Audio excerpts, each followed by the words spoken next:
Oi, gente. Já começou a entrar gente. Ai, obrigada, Luana. Mulheres maravilhosas que me ajudam. Esperando a Vitória entrar aqui para começar.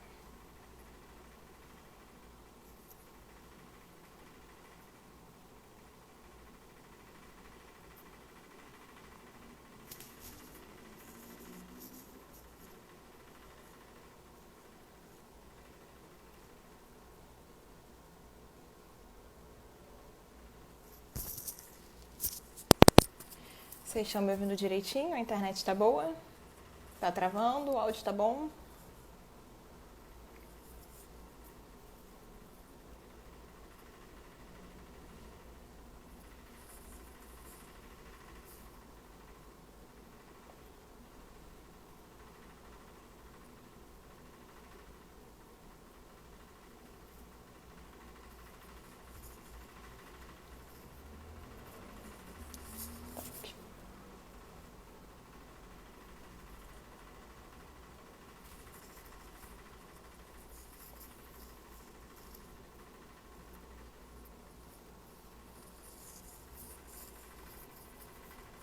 Lucas maravilhoso, perfeito.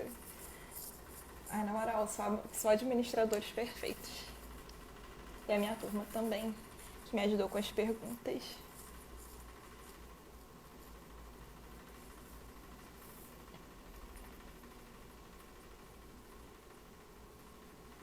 A Vitória entrou aqui, pode ser.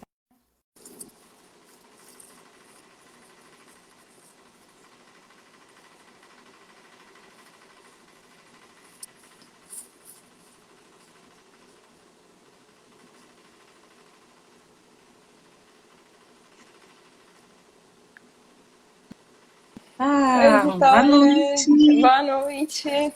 Tudo bom? Tudo Vamos lá, ótimo e com você? Ah, eu tô ótima, nervosa, mas vamos lá. Não, imagina.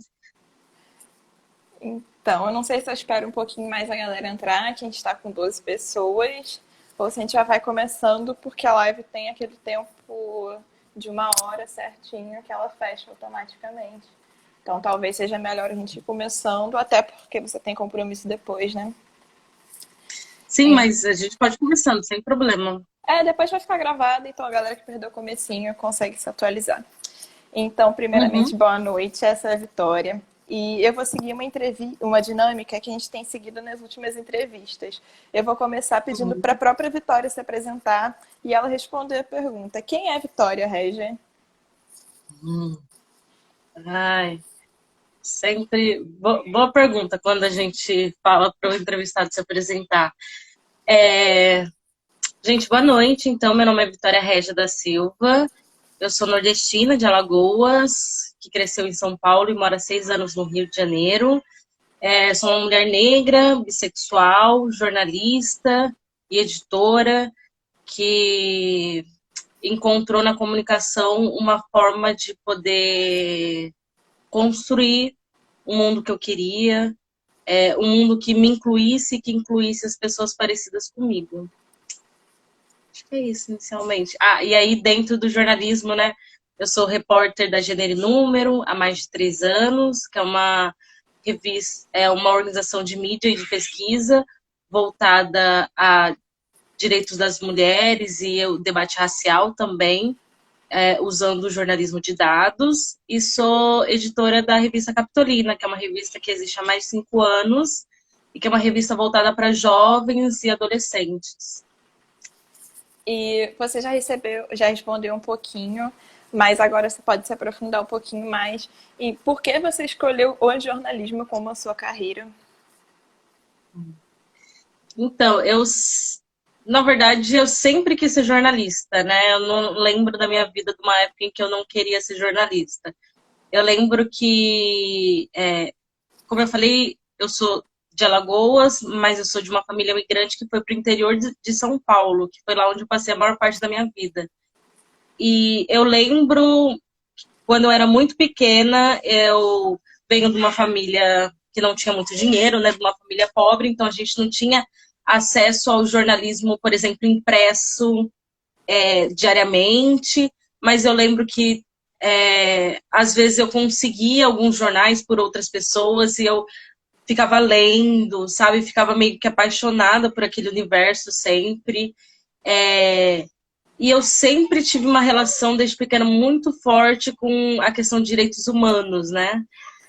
Então eu sempre quis fazer jornalismo, só teve uma época perto do ensino médio, que eu acho que é uma dúvida que muita gente de jornalismo acaba tendo, que aí chega um momento em que você fica na dúvida entre jornalismo e relações internacionais. Porque aí você não sabe qual vai ser mais efetivo qual das profissões é mais efetivas para trabalhar com direitos humanos, com desigualdade, com essas questões.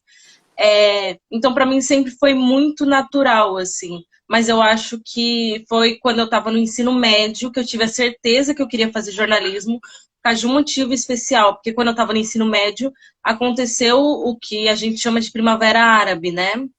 Que foi esse movimento super importante no Oriente Médio, em que a população foi às ruas para pedir, para exigir seus direitos, pedir uma democracia. E foi um momento super importante para a comunicação, porque a comunicação nessa região acabou sendo uma ferramenta essencial assim, para esses movimentos eclodirem e irem incentivando os outros países a fazerem parte, sabe? Tanto que foi nesse momento que, por exemplo, os regimes na época, né, que eram regimes ditatoriais, cortavam a comunicação de vários países, né, cortavam as suas redes sociais,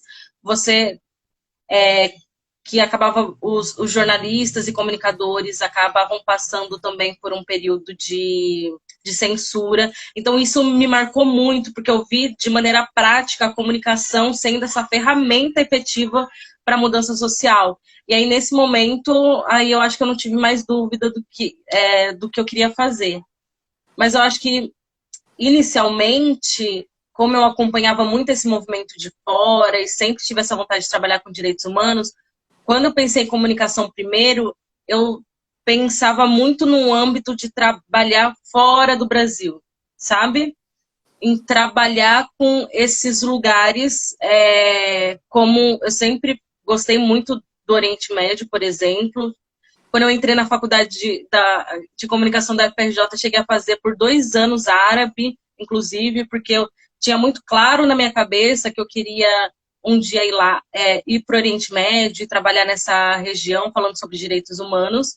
Só que com o tempo eu fui entendendo que a realidade do Brasil é uma realidade que precisa ser transformada, né? E que essa transformação estava muito perto do que eu imaginava. E aí, a partir daí que eu fui indo para um outro caminho, que é do debate de gênero, de raça e de sexualidade, que é o que eu trabalho nos últimos anos.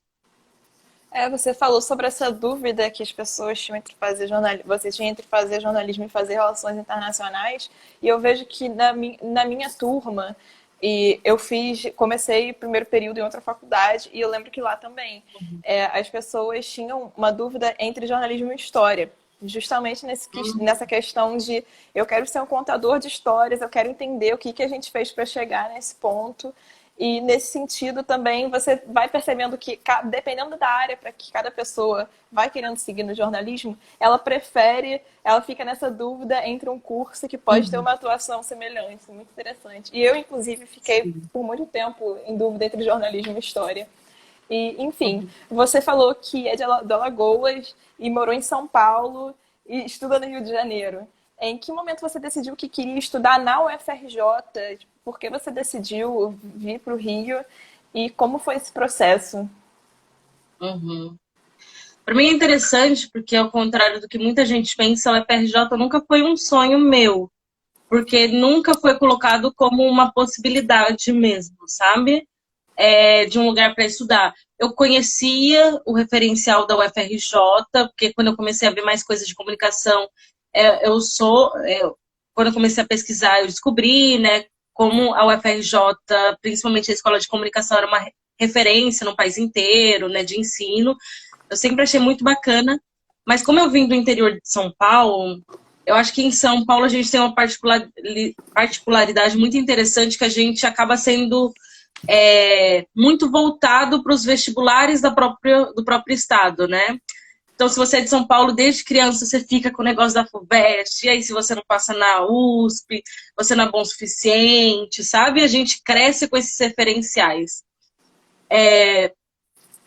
Mas as universidades de São Paulo, assim como várias outras do país, eu acho que principalmente aí nesse sentido a USP, que é uma universidade estadual que passa por outro sentido da UFRJ, ela sempre foi uma universidade muito excludente, né? Principalmente para a parcela negra e pobre brasileira, né? Nunca foi uma faculdade muito possível para essa parte da população, né? Sempre foi um lugar que deixou muito claro quem fazia parte desse corpo de alunos, assim. Então, eu cresci com esse referencial só das universidades de São Paulo. Lá a gente tem, como a gente tem essa mentalidade muito focada a isso, a gente tem vestibulares próprios, uma lista de livros enormes, e aí durante o ensino médio a gente acaba se dedicando especificamente a esses vestibulares. Então eu não me dediquei especificamente, por exemplo, ao Enem para poder entrar na UFRJ, né? Eu me dediquei a esses vestibulares e o Enem era uma opção. Mas como eu vinha de uma cidade do interior, para mim era muito difícil fazer essa locomoção para um outro estado, que é uma coisa que o Enem possibilita, né? E aí eu lembro até hoje, assim, que aí eu fiz o Enem, aí chegou na época do SISU, aí eu, enfim, tava escolhendo as universidades lá, e aí eu vi que, tipo, tava o UFRJ, e que naquele momento que eu me inscrevi, minha nota seria possível para o UFRJ.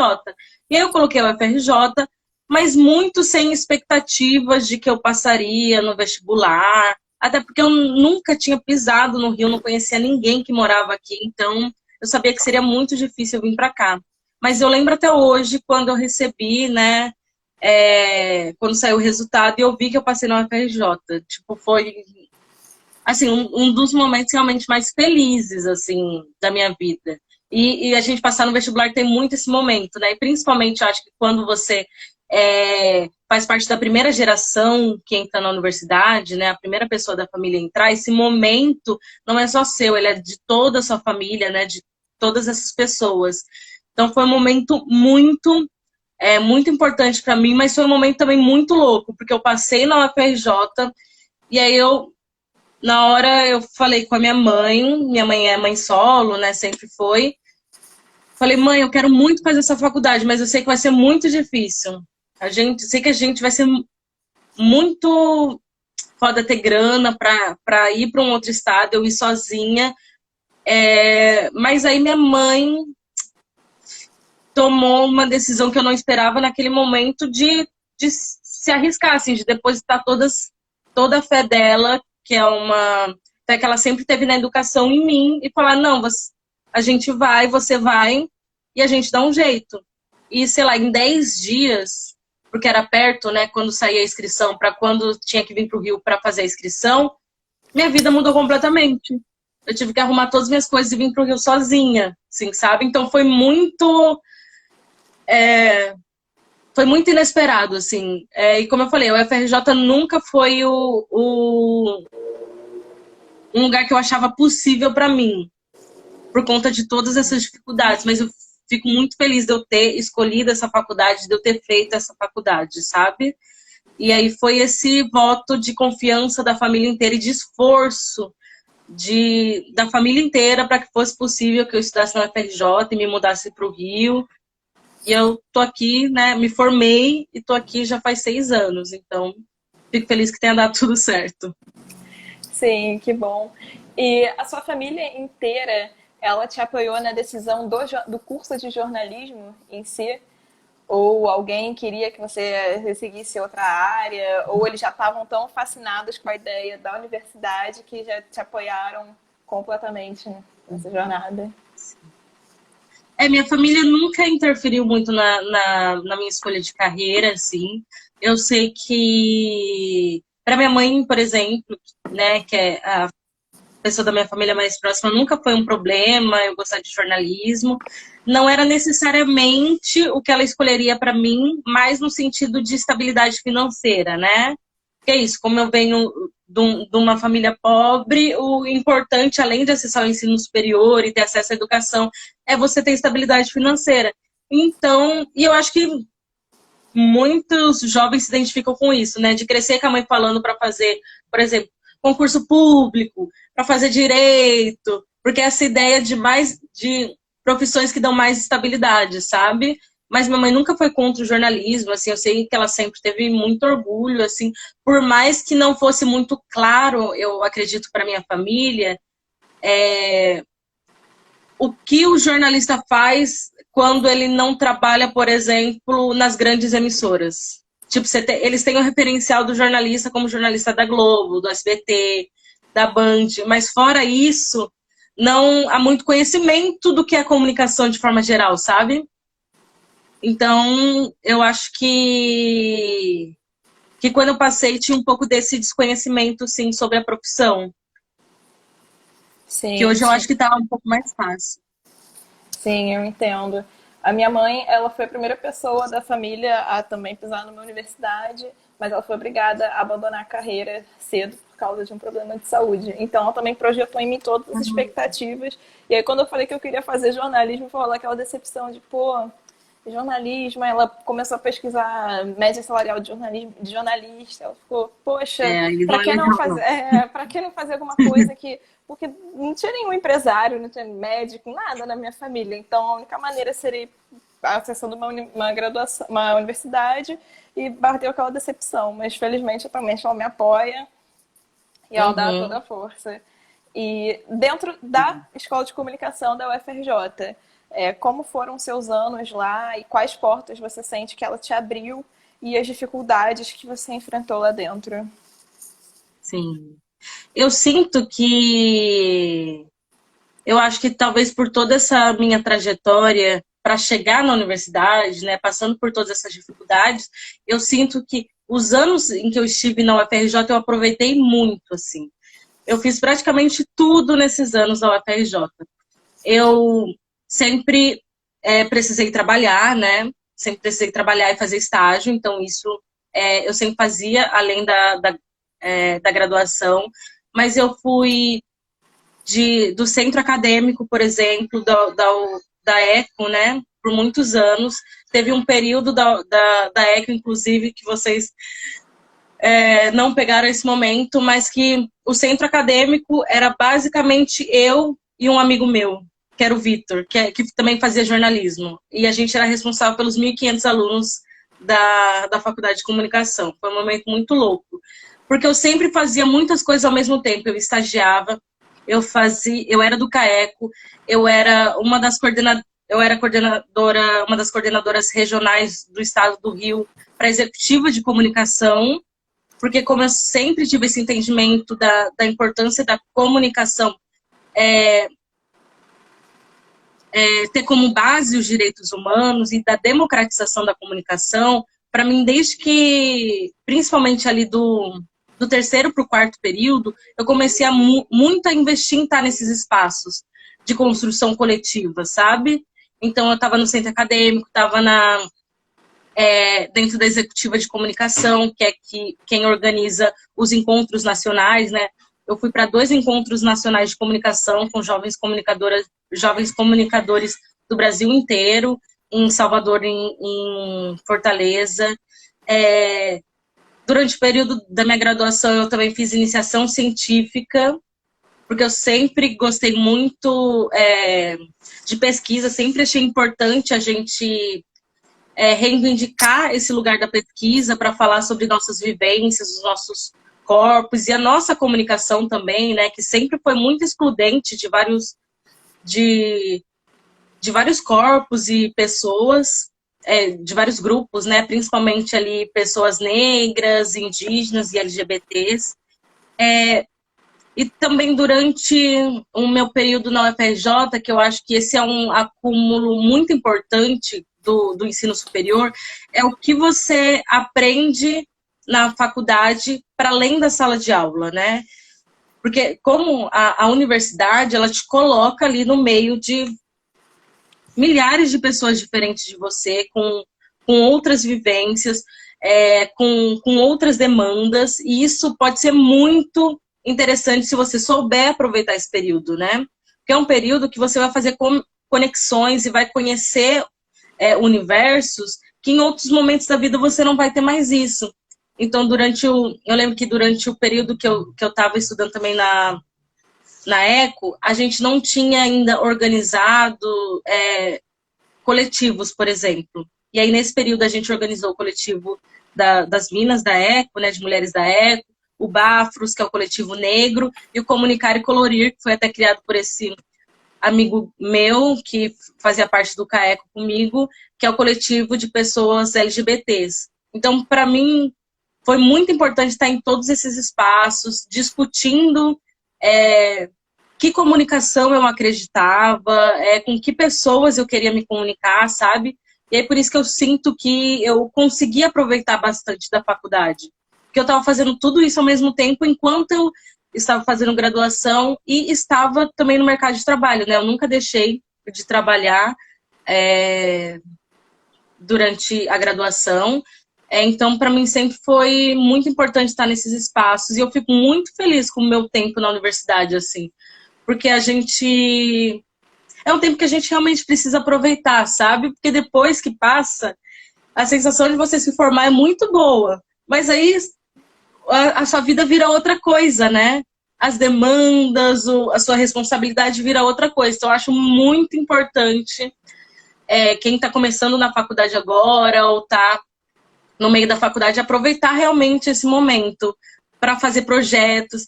Eu e os meus amigos éramos os loucos que criamos, assim, diferentes iniciativas e jornais e ideias durante a graduação, sabe? Porque a gente queria realmente colocar em prática o que a gente aprendia. E eu não sei como está agora, né? Que eu fiz jornalismo num momento em que jornalismo era junto com comunicação social, né?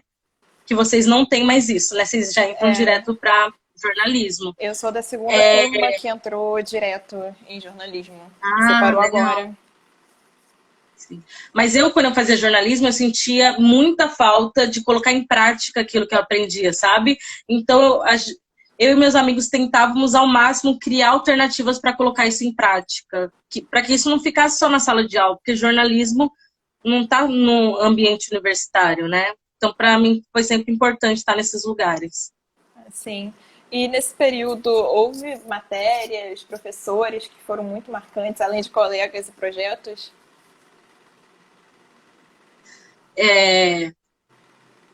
Sim, tiveram.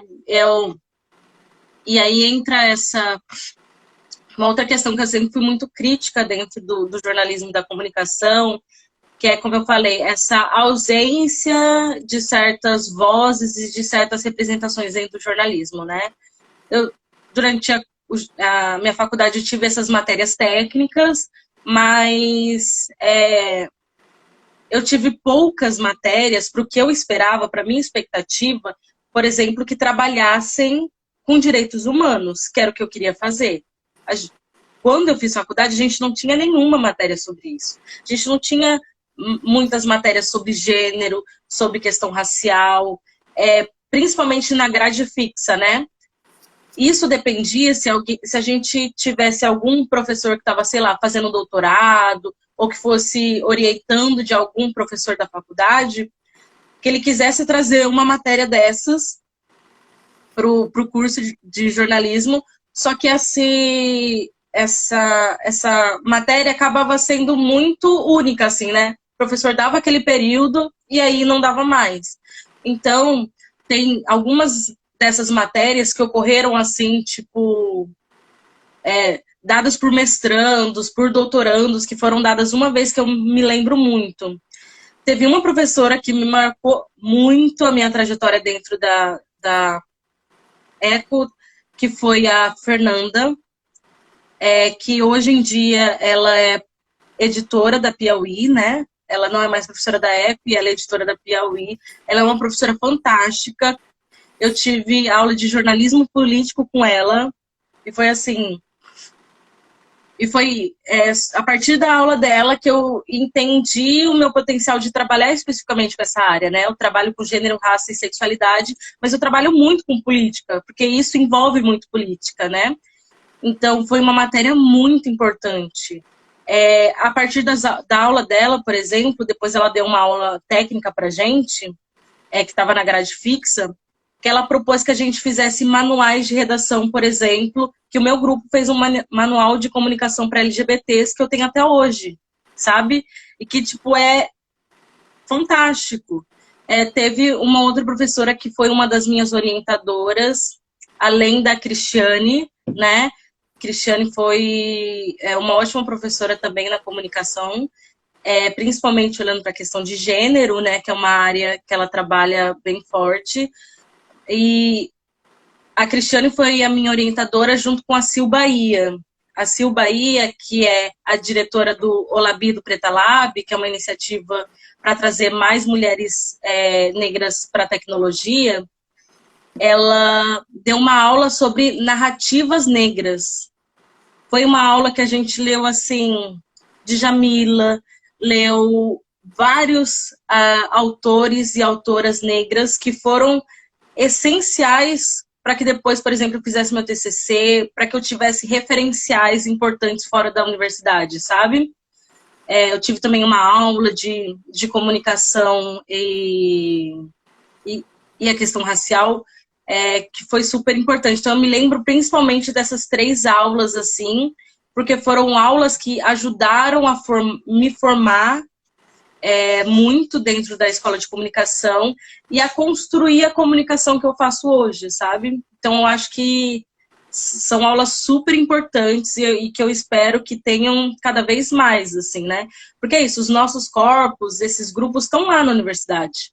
Por mais que não estejam numa quantidade ou numa proporcionalidade que a gente ache suficiente, mas mesmo na UFRJ, existem pessoas negras fazendo jornalismo, existem pessoas LGBTs fazendo jornalismo, então é importante que a universidade traga esses referenciais também, porque senão parece que aquele espaço não é nosso também, sabe? E ele é. Então, as nossas narrativas e as nossas vozes precisam estar colocadas dentro da comunicação e do ensino da comunicação, principalmente, também. Sim, a Cristiane está assistindo essa live e ela comentou que no currículo novo a gente tem disciplinas obrigatórias de gênero e relações étnico-raciais. Eu queria, inclusive, Ai, mandar um que beijo para a Cristiane, que ela sempre fala para a gente aproveitar a faculdade e que a gente tem 4 anos para tornar a nossa vida o mais interessante possível. E, sim, e ela também não disse com que assistiu certeza. ontem um debate sobre a Sul Bahia. Então, um debate com a Sul Bahia. Então, Sim, eu isso é acho que muito. foi. Não, eu só queria rapidamente. Esse debate com a Sil Bahia foi muito importante, que foi um debate que aconteceu da FLUP, falando sobre as mulheres negras que quebram o ciclo do trabalho doméstico e como a comunicação não, a educação pode ser uma ferramenta importante nisso. Foi um debate super importante mesmo, recomendo que todo mundo veja. E eu fico muito feliz em saber que a nova grade traz essas matérias, que são matérias essenciais. Fico muito feliz mesmo porque para mim a faculdade tem que ser sempre uma evolução. Então, que bom que vocês vão ter matérias que eu não tive, que eu senti falta, né? Que é isso que a educação deve fazer. E um beijo para Cris, professora muito boa. E que bom que vocês, né, têm professores e professoras preocupadas com trazer essas discussões também, porque isso é super importante. Sim, a gente tem muito esse debate de universidade servir não só para você aprender a técnica ou como escrever um lead, mas também formar pensamento crítico. Nesse sentido, é fundamental que a gente tenha esse tipo de disciplina e que a gente possa desenvolver e discutir esse tipo de coisa, porque infelizmente a faculdade ainda é um lugar muito elitista e também todos Uhum, os istas possíveis, então eu espero que isso se mantenha e que dê super certo com as turmas de jornalismo que estão vindo. E sim. agora, perguntando que você meio que respondeu, mas agora também pode se aprofundar um pouco mais. Você sempre teve esse interesse em direitos humanos e em questões sociais, mas em que momento você decidiu trabalhar com jornalismo independente, fora da grande mídia tradicional? Então, eu sempre tive essa vontade de trabalhar, né, com jornalismo voltado para a questão de direitos humanos, mas eu acho que, assim como antes de eu entrar na faculdade, o que acontecia é que, volta essa questão, né, da proporcionalidade, da falta de referenciais, tinham pouquíssimas pessoas na mídia tradicional parecidas comigo. A gente, até hoje, dá para contar nos dedos, né? Em cada veículo de comunicação, a quantidade de pessoas ou de jornalistas negros, né? Na, Antes de eu entrar na faculdade, a gente tinha jornalistas como a Glória Maria, como a Flávia Oliveira, que é daqui do Rio, né? Que eu vim conhecer mais quando eu vim para o Rio de Janeiro mesmo. Então, eu acho que uma das coisas, além da minha vontade de trabalhar com temas voltados a questões dos direitos humanos, uma dificuldade que eu senti logo no começo da faculdade foi entender que essa falta de representatividade e como existe uma lacuna de pessoas parecidas comigo dentro das grandes mídias, né, ou das mídias tradicionais. Então, é isso. A gente consegue contar no dedo até hoje, né? Quando o debate racial está tão posto na mídia quanto está sendo agora, a gente ainda consegue contar nos dedos, né? São as mesmas pessoas. Quando aparece para falar sobre a questão racial, os jornalistas negros são os mesmos jornalistas negros. Então, eu senti que no jornalismo independente, além de eu conseguir falar sobre esses temas, eu teria um espaço maior para me conectar ou para me encontrar com pessoas mais parecidas comigo, sabe? Eu acho que é muito importante a gente, por exemplo, diante dessa lacuna de representação, estar dentro desses espaços da mídia tradicional, hackear esses espaços, os nossos corpos precisam estar lá, né? Porque senão eles vão estar sempre falando das pessoas negras, das pessoas LGBTs, de um lugar de observação e não de um lugar de vivência que é importante para o jornalismo, né? A gente sabe que o jornalista não é imparcial, que é importante o lugar, o, o, o lugar social desse jornalista, os referenciais que ele tem, vai se refletir na matéria, na forma como ele se comunica com a população, na forma como ele faz jornalismo, né? Então, eu senti que na mídia independente existia um espaço maior para isso. Porque a mídia independente, ela se coloca como um espaço de contranarrativas, né? Então, ela se coloca como um espaço de trazer narrativas que a mídia tradicional não está trazendo, mas também de ser formadas por pessoas e grupos que sempre estiveram à margem dessa mídia tradicional.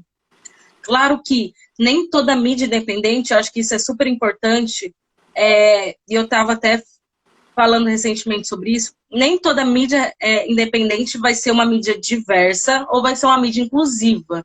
O que a gente mais tem, na verdade, é mídia independente que continua seguindo os mesmos moldes da mídia tradicional, que continua sendo feita por homens brancos, cis e heterossexuais, sabe?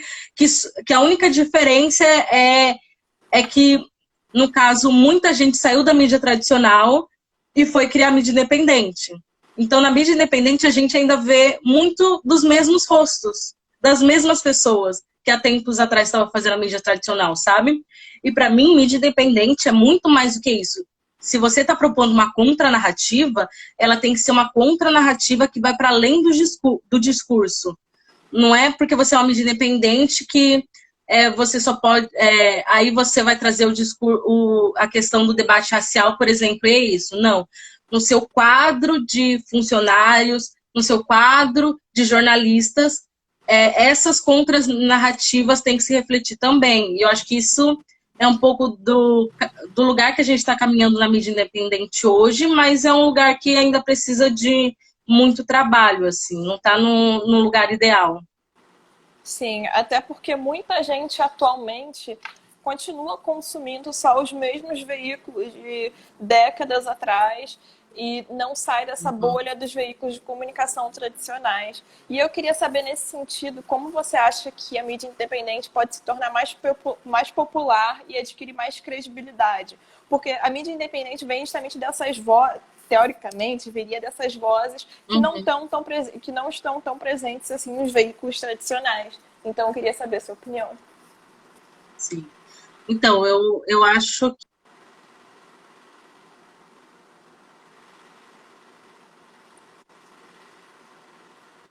eu acho que isso é super importante. Por quê? Quando a gente pensa em mídia independente, é isso. A gente está pensando, às vezes a gente pensa nas grandes mídias independentes. A gente pensa no Nexo, a gente pensa na Piauí, que são, não fazem parte dessa grande mídia, mas que estão lá com o pezinho na grande mídia, a gente sabe, né? Porque porque trazem muito desse acúmulo da mídia tradicional. Mas quando a gente fala da mídia independente, que, por exemplo, que pode estar relacionada às mídias comunitárias, por exemplo, que a gente pega um veículo como, sei lá, o Voz das Comunidades, por exemplo, ou até a própria revista Capitolina, que é o que eu faço parte, há um entendimento de que você precisa, essa contranarrativa vai além do discurso, ela vem dos lugares que esses jornalistas ocupam, e esse lugar, por exemplo, no caso da revista Capitolina, o nosso objetivo era fazer uma comunicação que fosse inclusiva e fosse diversa e que representasse as jovens e adolescentes do Brasil, que é uma coisa que quando a gente cresceu, a gente não tinha esses referenciais. Porque a gente cresceu com Capricho, com Toda Teen, que eram revistas que reproduziam um padrão estético, que falavam muito sobre esse lugar das mulheres brancas, das mulheres padrões, das mulheres cis e héteros, né? Então, a partir da nossa vivência enquanto grupo diverso, de mulheres negras, mulheres gordas, mulheres LGBTs, a gente consegue se comunicar com essa diversidade de jovens e adolescentes do Brasil, partindo do lugar que a gente tem em comum, partindo das nossas demandas e do entendimento dessas demandas e dessas pautas, que eu acho que isso que falta um pouco na mídia tradicional, que quando a gente tem só esse grupo hegemônico de homens brancos, cis, eles não olham para o que está embaixo e nem ao lado deles. Eles só olham para o que eles estão vendo. E para muitos desses veículos, essas nossas vidas e demandas não são uma pauta. Eles não conseguem enxergar. Então, por isso que eu acho que a mídia independente tem um trabalho muito importante nesse sentido, né? De trazer essas pessoas para a comunicação, porque a comunicação, apesar da gente, né, ir para a faculdade, fazer faculdade de comunicação, para ser jornalista, a comunicação, ela está para além do nosso trabalho profissional. A comunicação é um direito humano, né? Então, comunicação é uma coisa que todo mundo precisa ter acesso. Então, acho que o jornalismo independente está mais próximo da população para trazer essa população para o entendimento da importância da comunicação. E aí eu acho que no ponto da credibilidade, esse é sempre um desafio para a comunicação de forma geral, né? Tanto para a mídia tradicional quanto para a mídia independente. Porque a gente passou pelos últimos anos por um processo muito grande de descredibilidade da comunicação, né? Que aí eu sempre falo que a gente perdeu, né? A gente perdeu a guerra das fake news, isso aconteceu porque a comunicação não conseguiu ver onde estava essa comunicação efetiva, que não era na manchete do jornal, era no WhatsApp, era no Instagram. Então, eu acho que falta muito da mídia tradicional entender essas outras formas de fazer comunicação. E isso a mídia independente já entende. Por exemplo, voltando ao exemplo da Voz das Comunidades, o trabalho no WhatsApp, o Voz das Comunidades já faz um trabalho super importante dentro dessa plataforma, sabe? A gente tem que aprender a disputar esse lugar, porque a partir dessa disputa, aí a gente pode melhorar essa questão da credibilidade, sabe? Dos jornalistas e da comunicação. Mas a gente precisa estar nesse lugar. Porque, gente, já faz, sei lá, 3 anos, eu acho, 3 anos ou mais que a gente está discutindo a questão das fake news, do WhatsApp. Que veículos realmente se arriscaram a fazer uma comunicação nesses espaços, sabe? Para mim foi só os veículos independentes. Mas eu acho que é um lugar ainda de disputa e que a gente vai fazendo isso muito aos poucos, porque isso faz parte de um contexto muito maior do que o jornalismo independente, né? É um processo que tem a ver com o momento que a gente está vivendo, não só com a comunicação, mas com a democracia, com fake news, com todas essas coisas. Mas eu acho que o jornalismo independente tem um papel essencial nesse sentido.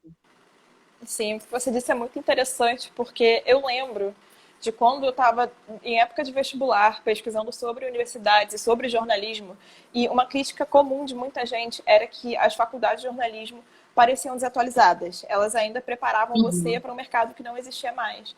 E hoje, na universidade, eu vejo que essa desatualização da faculdade reflete uma desatualização dos próprios veículos de comunicação, que eles se recusam a perceber que o tempo mudou e que a gente precisa se atualizar para conseguir combater fake news, combater discurso de ódio, combater preconceito e tudo isso. E indo nessa linha, você falou sobre a revista Capitolina, que é voltada para meninas adolescentes, que não se viam representadas pelos veículos tradicionais, como Capricho, Atrevida, esse tipo de revista.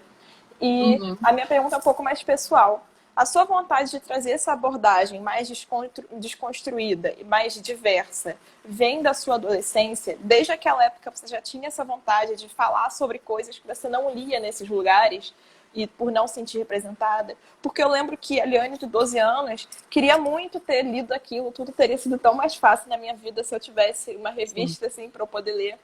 E eu queria saber se isso veio da sua adolescência. Sim. Não, eu acho que com certeza. Eu acho que hoje a Capitolina representa essa comunicação que a gente não teve e que gostaríamos de ter quando éramos adolescentes. Parte muito desse lugar, que é um lugar, infelizmente, de falta, de ausência, né? Ela foi criada a partir dessa ausência. E essa ausência que eu senti, outras meninas também sentiram, né? Quando a Capitolina nasceu, ela chegou a ter 100 colaboradoras, por exemplo, do Brasil inteiro e de fora do Brasil, né? Então, que eram jovens, mulheres ou pessoas não binárias, porque na Capitolina a gente trabalha a diversidade dessa forma também, que não se sentiam representadas pela mídia. Como uma mulher negra e bissexual, o que a comunicação falava na minha adolescência, ela não falava para mim, de jeito nenhum, assim, ela nunca falou para mim. Então,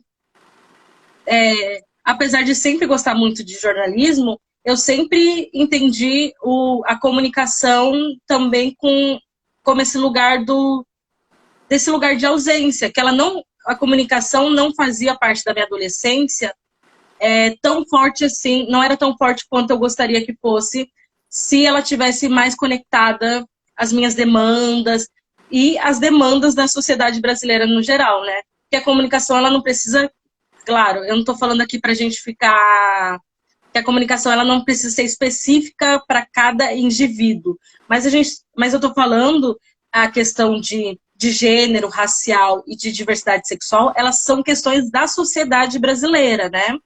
E a comunicação simplesmente fingia que isso não existia. Então, o máximo de representação que a gente tinha era essas revistas adolescentes, essas revistas voltadas para o público adolescente, mas que ainda estavam muito centralizadas nessa jovem, cis, hétero e branca de classe média, assim. Então, e para mim, além dessa questão de eu não me ver nessa comunicação e daí partir esses questionamentos sobre o que era essa comunicação e qual era a comunicação que eu queria construir, também o que eu achava muito ruim é que não havia um entendimento de que uma revista voltada para adolescentes ou jovens mulheres era uma revista que poderia falar sobre qualquer coisa. Essas revistas falavam basicamente de beleza e de lifestyle, né? De estilo de vida. Não viam como, por exemplo, o esporte, saúde, ciência, eram coisas que poderiam ser de interesses de jovens, sabe? E aí, quando a Capitolina nasce, ela nasce muito desse lugar de entender não só a diversidade de formação, mas a diversidade de editorias e de pautas também. Então a gente fala sobre ciência, saúde, games, sociedade, a gente fala sobre todas as pautas, porque a gente não... porque eu acho que nessa época o que eu sentia é que a comunicação desmerecia ou minimizava o conhecimento ou a inteligência das jovens e das adolescentes, sabe?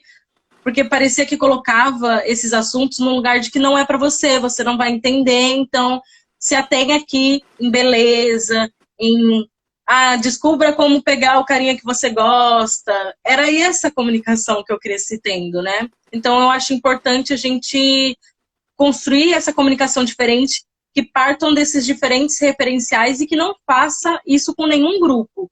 Porque aqui eu estou falando basicamente, especificamente de jovens e adolescentes, mas eu acho que a comunicação faz isso com diversos outros grupos, né? De desmerecer a nossa inteligência e o nosso entendimento. Achar que precisa, que não pode falar sobre aquele determinado tema, porque esse grupo populacional não vai entender. Não existe isso. A comunicação tem que dar um jeito de comunicar com essas pessoas. Só falta a própria comunicação entender qual é a forma efetiva de fazer isso, mas existem diversas formas, sabe?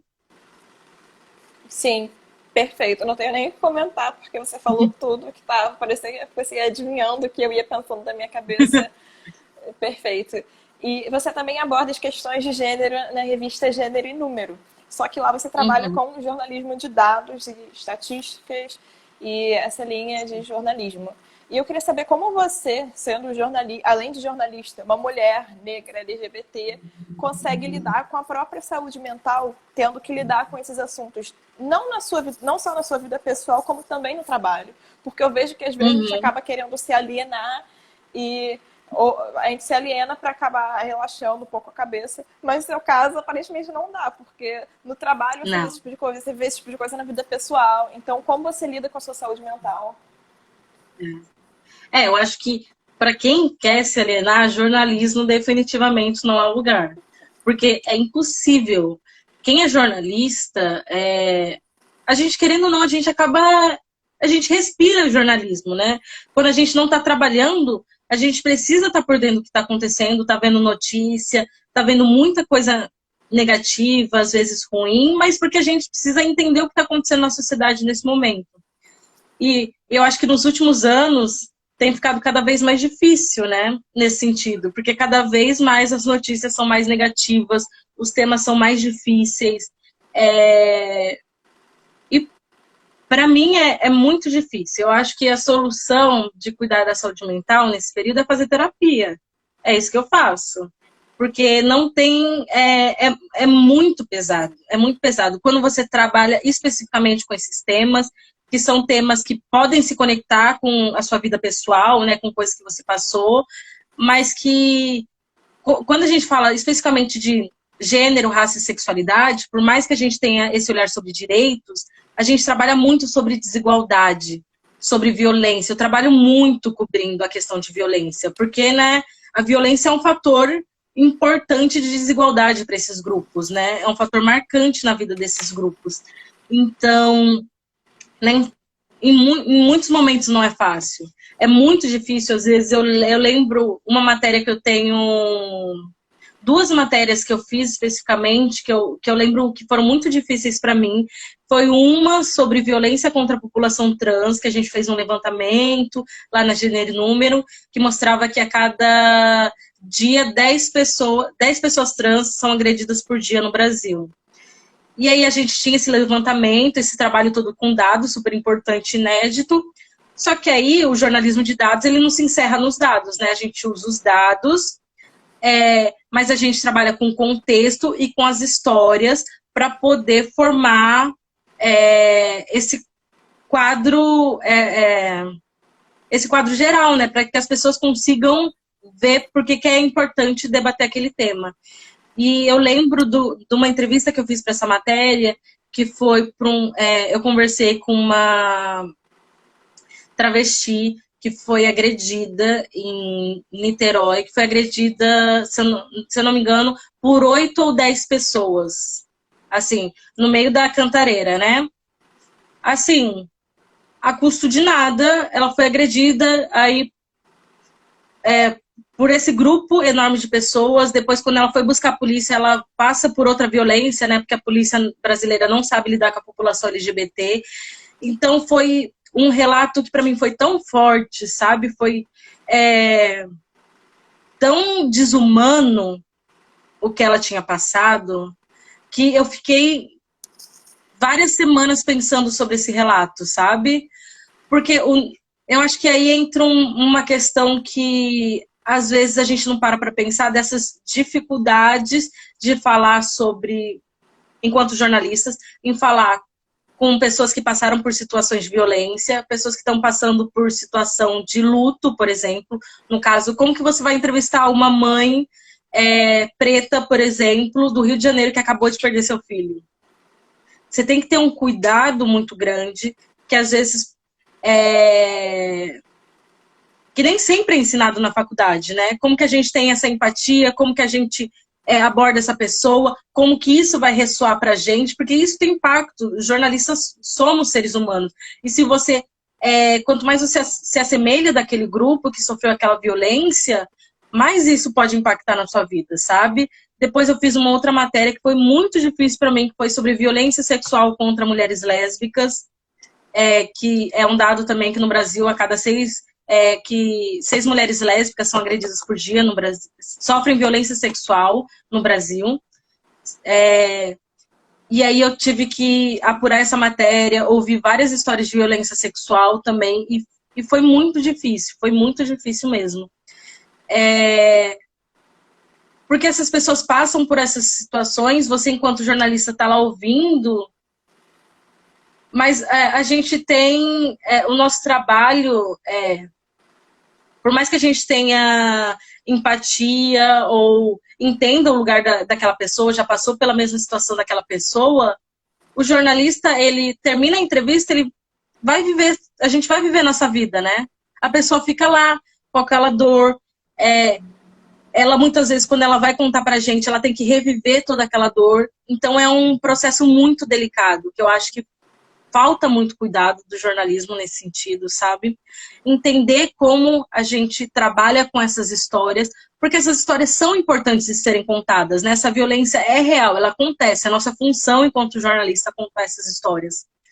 Mas a gente não pode simplesmente fazer com que essas pessoas revivam essa dor, essa violência, a custo simplesmente de uma história pra gente, de um conteúdo, de uma reportagem, né?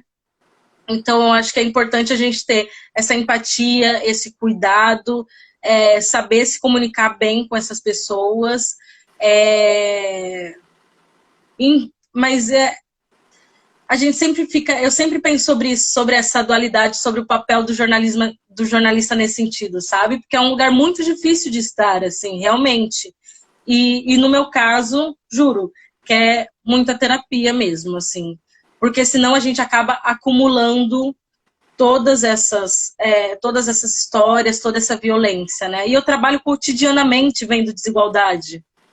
Então eu poderia estar num estado, se fosse só o trabalho, eu poderia estar num estado de completa, assim, estaria desacreditada do mundo, do Brasil, de que não vai dar, a gente não vai conseguir resolver a questão de igualdade de gênero, racial, LGBT.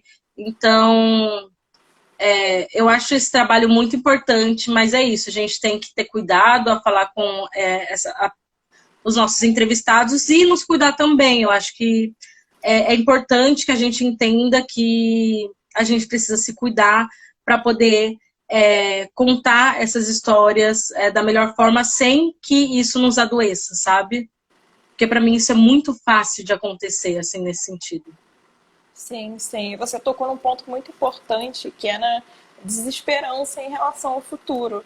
Você lidar com esse tipo de informação todo dia e pensar, cara, não tem jeito que isso vá melhorar, não tem nada que eu possa fazer que vá solucionar isso.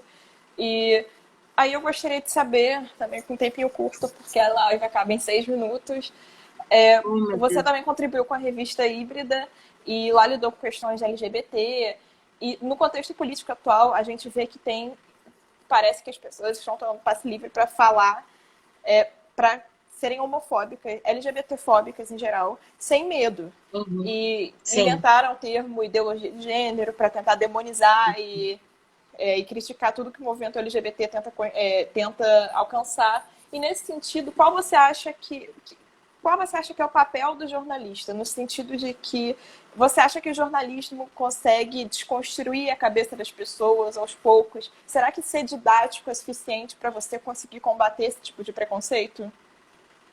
sim. Essa é uma situação delicada. Eu acho que o jornalista tem um papel super importante aí, porque principalmente todo esse preconceito e essas notícias super fantasiosas sobre a população LGBT vem muito do desconhecimento, da falta de informação. E nesse sentido, a comunicação tem um papel super importante de visibilizar essas histórias, visibilizar essas vozes, para que as pessoas não estejam mais informadas, né? As pessoas no Brasil não sabem direito até hoje o que é a população LGBT. Isso é muito. Até dentro do ambiente de comunicação, já estive em ambientes corporativos de comunicação, em que as pessoas não sabiam a diferença entre uma mulher lésbica, por exemplo, e uma pessoa trans. Então, falta muita informação no Brasil, assim. E o nosso papel é essencial nesse sentido, essencial. E aí eu acho que a gente tem a comunicação tem um trabalho que eu acho que precisa ser diário nesse sentido, e aí volta sempre a questão da proporcionalidade, de quem são esses jornalistas, porque a gente precisa naturalizar no próprio ambiente da comunicação essas vivências, esses corpos, essas demandas. Ela não pode ser, essas pautas não podem ser pautas que aparecem só nas datas comemorativas, nos veículos de comunicação, né? Ah, chega em novembro, aí sai aquele monte de matérias sobre a população negra. Não, a população negra é parte integrante, né, a maior parcela da população brasileira. E como que a comunicação não dialoga com isso diariamente? Com essa população diariamente, sabe? Eu acho que falta muito esse entendimento para todos os veículos de comunicação. Porque quando a gente começa a pautar isso de forma mais contínua, a gente começa a naturalizar esses corpos e essas demandas para a sociedade, para quem tá vendo a gente, sabe? Porque não basta você ser simplesmente didático fazendo uma matéria explicando o que é o movimento LGBT. Quem garante o alcance disso, quantas pessoas vão ler, sabe? Depende de várias coisas. Tem que ser um trabalho contínuo. E por isso que é importante que os jornalistas que fazem parte desses veículos de comunicação também partam desses lugares, sabe? Porque eu sempre vejo, por exemplo, jornalistas que não fazem parte de algum grupo considerado minoritário, né? Falando que não falam sobre isso porque não sabem. Tipo, o jornalista adora usar essa desculpa de que não sabe, aí vai escrever alguma coisa, escreve errado, e aí fica bravo porque as pessoas criticaram e não quer mais falar sobre isso. Isso não é uma postura de um jornalista, né? Jornalista, a gente tem que sempre buscar informar a sociedade. Não é só sobre o que a gente gosta, sobre só o que a gente vivencia. Se a gente não faz parte de grupos afetados, por exemplo, nesse momento, a gente tem que buscar essas pessoas, buscar essas vozes, buscar essas referências, ir atrás de outros veículos que já dialoguem sobre esse assunto. Por causa da mídia independente, a gente hoje em dia tem vários veículos que são específicos, né, para determinados grupos. A gente tem a Alma Preta, por exemplo, que fala sobre a população negra especificamente, tem a mídia índia, que é uma mídia voltada para os povos indígenas também. Então, hoje em dia não falta referência. Hoje em dia tem um monte de manual já de redação, de como você não... de como você deve se tratar da população LGBT, por exemplo, sem ser ofensiva, né?